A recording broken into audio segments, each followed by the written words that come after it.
What's your take on social trading, Iondo and platforms like that?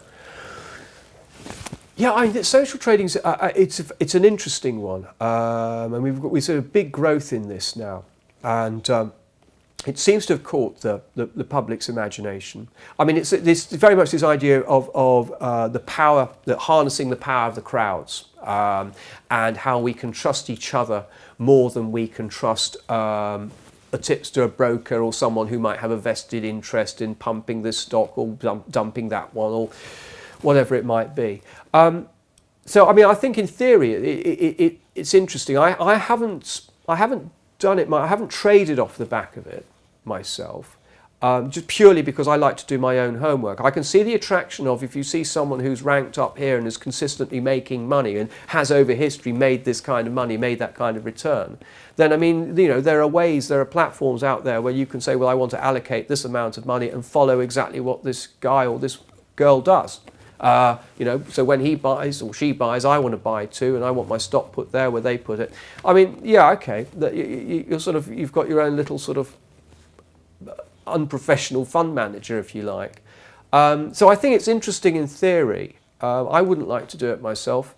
I wouldn't like to follow any one person just because they've got a good track record. I just wouldn't do it. I like to make my own mistakes, thanks. But it's an interesting, I do think that social trading is interesting.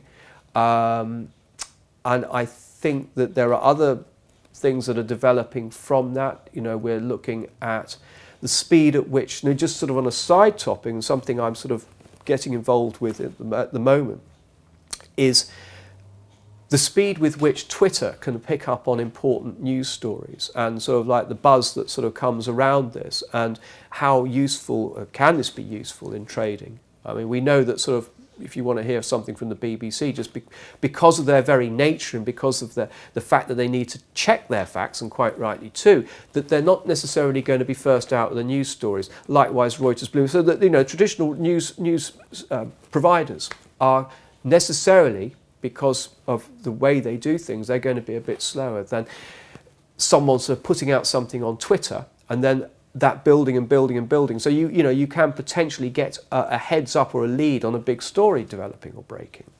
And there are companies that are not just looking at this, there are companies that are providing data and trading signals off the back of that. Hedge funds have been doing this kind of thing for a long time now.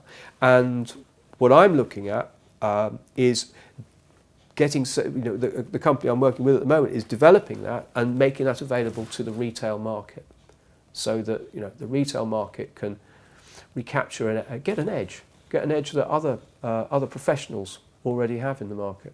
That's one of the that has to be one of the attractions for somebody who is as experienced as someone like yourself, is that you know, you've seen this huge change in CFDs, you know, and now there's a new thing happening. Yeah. It's this development, it's evolving, it's always trying to, you know, get the extra buck, isn't it? It's a remarkable industry for it. It is. I mean, this is it. There is this constant evolution going on in it. You know, it's a bit like there are certain industries which drive things. It's always said that sort of it's been sort of like the military, who, you know, have driven great developments in technology and medical expertise. You know, and it's a terrible thing that it's generally wars that sort of bring that about. But, you know, the drive to make money as well, and sort of financial, you know, the financial engineering, that does drive a lot of thought. You know, so it harnesses a lot of, you know, intellect and thought to sort of see where we can go next with this.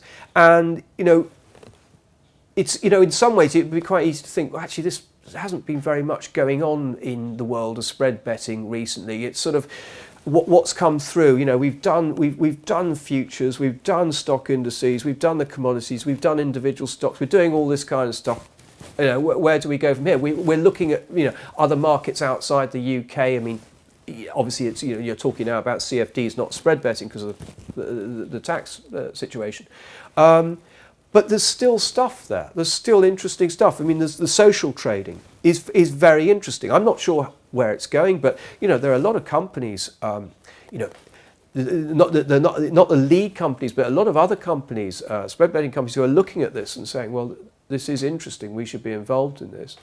And as I say, sort of harnessing the social media again, looking at that and looking at, you know, all these changes. These are all it's all interesting stuff. It all feeds in.